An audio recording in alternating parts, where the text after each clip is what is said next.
Halo Sobat Bengkel Mafia, kali ini kita akan melanjutkan soal dinamika benda partikel, khususnya mengenai soal Olimpiade.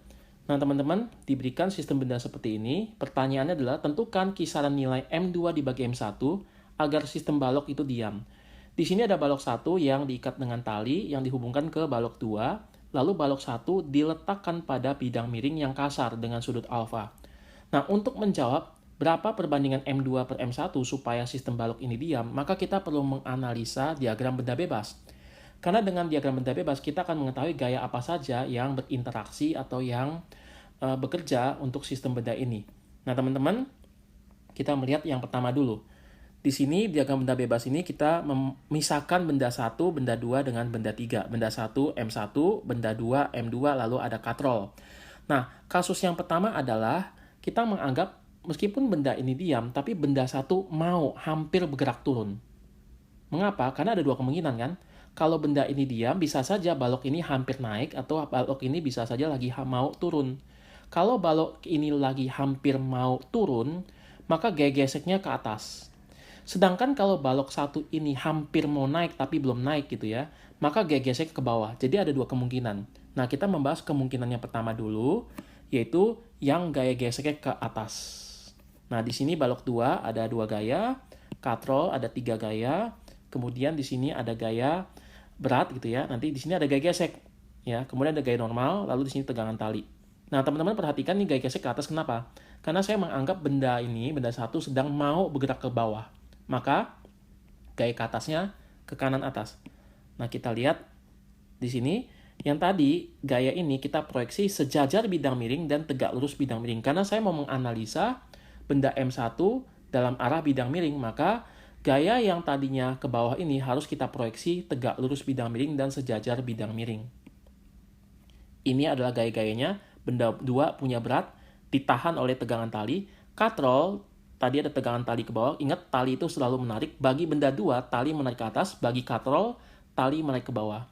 Lalu di sini ada tali ke kiri bawah. Di sini ada gaya penahan ke kanan atas. Kenapa ke kanan atas? Karena ini kan menahan. Bayangkan kalau ada gaya kiri bawah dan gaya ke bawah oleh tegangan tali, tapi tidak ada yang menahan, maka katrolnya akan jatuh ke bawah.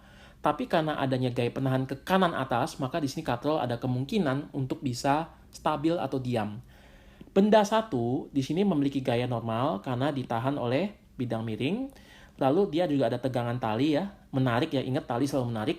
Beratnya ini tadi sudah kita proyeksi sejajar bidang miring dan tegak lurus. Sudut di sini adalah alfa. Karena alfanya di sini kita sudah pernah bahas, alfanya juga sama dengan di sini. Maka ini adalah mg cos. Yang turun bidang miring adalah mg sin. Ini adalah kasus ketika balok M1 mulai bergerak turun ya, mulai bergerak turun. Jadi ketika ini mulai bergerak turun, maka total gaya pada benda 2 dulu ini, sigma Fy harus lebih besar dari 0. Artinya tegangan tali ini harus lebih besar daripada mg. T dikurang mg harus lebih besar dari 0. Ini adalah kasus atau syarat benda 2 lagi mau naik ke atas. Atau dengan kata lain, benda 1 lagi ke kiri bawah, lagi turun. Kita analisa yang benda satunya, sigma Fy ini ya, yang tegak lurus bidang miring, itu sama dengan 0. Nah, di sini ada gaya normal, lalu ada berat gitu ya. Nah, gaya normal ke sana, N, mg cos sebaliknya, berarti N dikurang mg cos harus sama dengan 0. Karena ingat, sumbu Y pada bidang miring adalah ini. Lalu sumbu X-nya, nah, karena dia turun ke kiri bawah, berarti sigma Fx itu lebih besar dari 0. Jadi nggak sama dengan 0, karena dia mau turun. Nah, ketika dia turun begini, teman-teman, mg sin ini gayanya lebih besar daripada gaya gesek, lebih besar daripada tegangan tali. Lebih besar dari 0. Nah, gaya gesek itu adalah mu dikali gaya normal. Berapa gaya normalnya? Ambil dari sini. M1G kali cos, substitusikan ke sini, teman-teman dapat persamaan ini. Nah, dari dua persamaan ini kita tuliskan ulang di sini. Perhatikan teman-teman, di sini tegangan tali, ada tegangan tali, saya mau eliminasikan, kita mau hilangkan tegangan tali, karena persamaan matematik di sini muncul T yang adalah variabel yang baru, jadi kita mau hilangkan ini gitu ya, dengan dua persamaan ini. Begitu saya jumlah, T dikurang T dijumlah, hilang, mg sin turun ke bawah, minus mu mg cos gitu ya, lalu dikurang nih ya, kurang m2g, lebih besar dari 0. Ini di sini M1G-nya bisa difaktorkan keluar, lebih besar dari M2G-nya saya pindahkan ke kanan, seperti ini. Lalu saya bagi M1G ke sebelah kiri. karena dibaginya bilangan positif, massa itu positif, gravitasi positif, maka tanda ketidaksamaan tidak berubah. Lalu di sini G-nya bisa dicoret ya, G-nya dibagi, maka saya dapatkan satu kesimpulan bahwa M2 per M1 harus lebih kecil daripada sin alfa dikurang mu cos alfa. Ini adalah syarat ketika benda 1 sedang mau turun ke bawah, benda 2 naik ke atas. Ini adalah syaratnya. Nah teman-teman, bagaimana kalau sebaliknya?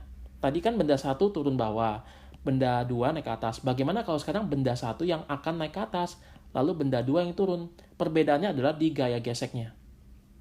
Kalau benda 1 mau naik ke atas, ke kanan atas, maka gaya gesek akan melawan arah geraknya, yaitu ke kiri bawah. Kalau tadi kan gaya gesek ke kanan atas ya, karena bendanya turun. Sekarang bendanya naik nih, maka gaya geseknya ke kiri bawah. Nah ini adalah gaya-gayanya sama seperti tadi.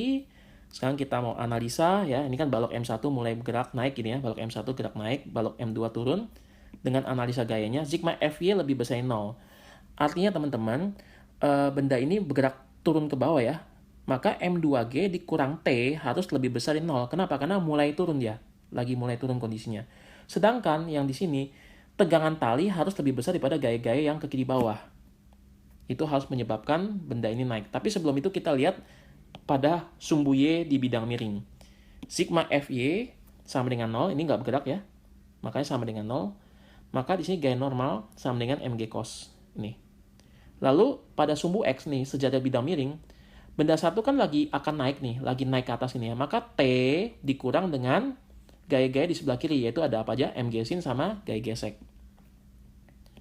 T dikurang M1 G sin dikurang gaya gesek. Apa itu gaya gesek? Mu kali gaya normal. Nah, mu kali gaya normalnya adalah seperti ini. Kita masukkan ke dalam ya, maka didapatkan persamaan seperti ini. Nah, teman-teman, kita dapat dua persamaan lagi ya. Lalu di sini saya tuliskan ulang di sebelah kanan. Nah, persamaan ini kita coba eliminasi untuk hilangkan T-nya, tegangan tali. Tegangan tali kan ini adalah variabel yang muncul ketika kita membuat persamaan. Kita akan coba hilangkan dengan menjumlahkannya. Setelah itu kita jumlahkan, maka kita dapatkan persamaan seperti ini. M2G dikurang M1G sin dikurang mu M1G cos alfa lebih besar dari 0. Nah, saya pindahkan yang dua suku ini ke sebelah kanan menjadi seperti ini. Ada yang sama teman-teman, yaitu M1G di sini ya. Di sini juga ada M1G, bisa difaktorkan keluar menjadi M1G dikali dalam kurung sin alfa tambah mu cos alfa. M1G ini bisa dipindahkan ke ruas kiri dengan cara membagi ke sana menjadi seperti ini. Ketidaksamaan tidak berubah. Kenapa? Karena waktu kita bagi ke sana itu adalah bilangan positif, bukan bilangan negatif. Kalau bilangan negatif tentu saja tanda ketidaksamaan harus berubah. Tapi karena bilangan positif, begitu dibagi ke sana, ketidaksamaan ini tidak berubah. G-nya sama, maka G-nya bisa dibagi. Maka menjadi persamaan seperti ini. Maka M2 dibagi M1 harus lebih besar dari sin alfa tambah mu cos alfa agar balok M1 ini mulai naik ke atas, agar balok 2 ini mulai turun ke bawah. Nah teman-teman, tapi kan pertanyaannya bukan lagi mulai naik ya. Pertanyaan adalah berapa M2 bagi M1 supaya benda itu diam. Nah sekarang kita masuk kepada kesimpulan. Ini saya tuliskan ulang ya. Ini tadi dua persamaan kesimpulan yang kita dapat. Yang pertama, ini kesimpulan atau syarat sin alfa kurang mu cos alfa lebih besar daripada M2 bagi M1. Itu syarat agar balok M1 mulai bergerak naik. Sedangkan M2 dibagi M1 lebih besar daripada sin alfa tambah mu cos alfa. Ini adalah syarat supaya balok M1 mulai bergerak turun. Nah, kalau saya gambarkan kisaran daerah nilainya, kurang lebih seperti ini. Sin alfa tambah mu cos alfa ini ya. Sin alfa, itu tadi sin alfa min mu cos alfa. Ini yang ini sin alfa tambah mu cos alfa. Yang kurang tentu saja lebih kecil, maka saya taruh ke sebelah kiri. Yang kanan lebih positif ya, lebih besar, saya taruh ke sebelah kanan. Ini seperti sumbu X. Makin ke kanan, angkanya makin positif besar. Makin ke kiri, makin kecil, dan makin negatif. Nah, teman-teman, ini seperti sumbu X di dalam koordinat. Nah, karena di sini ada sin alfa mu cos alfa, di sini ada sin alfa tambah mu cos alfa, kita lihat syarat ini. Sin alfa min mu cos alfa ini, ya, nilainya harus lebih besar daripada M2 per M1. Berarti daerah M2 per M1 adalah daerah ke kiri ini. Sin alfa tambah mu cos alfa harus lebih kecil daripada M2 per M1. Artinya, sin alfa tambah mu cos alfa ini harus lebih kecil, berarti M2 per M1-nya di daerah sini. Karena M2 per M1 lebih besar daripada nilai ini. Jadi kalau saya gambarkan seperti itu, ini M1 yang mulai naik, yang ini. Sedangkan ini adalah daerah nilai-nilai di mana M1 sedang mulai bergerak turun. Jadi ketika M2 bagi M1-nya itu lebih besar daripada sin alfa tambah mu cos alfa, artinya makin ke kanan gitu ya, maka balok M1 mulai turun. Sedangkan kalau misalkan M2 per M1-nya lebih kecil daripada nilai sin alfa min cos alfa, itu berarti nilai yang di sebelah kiri ini, maka ini adalah kasus yang ini, balok M1 mulai bergerak naik. Nah teman-teman, di sini saya tuliskan ulang, berarti apa kesimpulannya? Ini kan adalah M1 mulai bergerak naik, ini M1 mulai bergerak turun. Berarti ketika M1 itu diam, daerahnya di sini. Sekali lagi, ini M1, daerah nilai M2 per M1 yang menyebabkan balok naik, balok M1 naik. Ini adalah daerah nilai ya, M2 bagi M1-nya itu, yang menyebabkan balok M1 mulai turun. Berarti antaranya adalah ketika kisaran nilai yang menyebabkan balok M1 diam. Jadi sekali lagi, ketika nilainya itu sin alfa min mu cos alfa sampai kepada nilai sin alfa tambah mu cos alfa, nilai-nilai ini adalah nilai-nilai yang menyebabkan balok M1 itu diam. Dan sekaligus kesimpulannya balok M2 juga diam dong.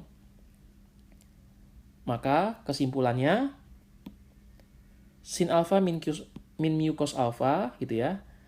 Dan ini sin alfa tambah mu cos alfa. Yang tadi minus, yang ini plus. Dan M2 bagi M2 dibagi M1 itu harus di antara kedua nilai ini. Ketika M2 dan M1 di antara kedua nilai ini lebih besar dari sin alfa min mu cos alfa, lebih kecil sama dengan daripada sin alfa tambah mu cos alfa, maka syarat ini akan menyebabkan balok 1 diam dan sekaligus balok 2 juga diam.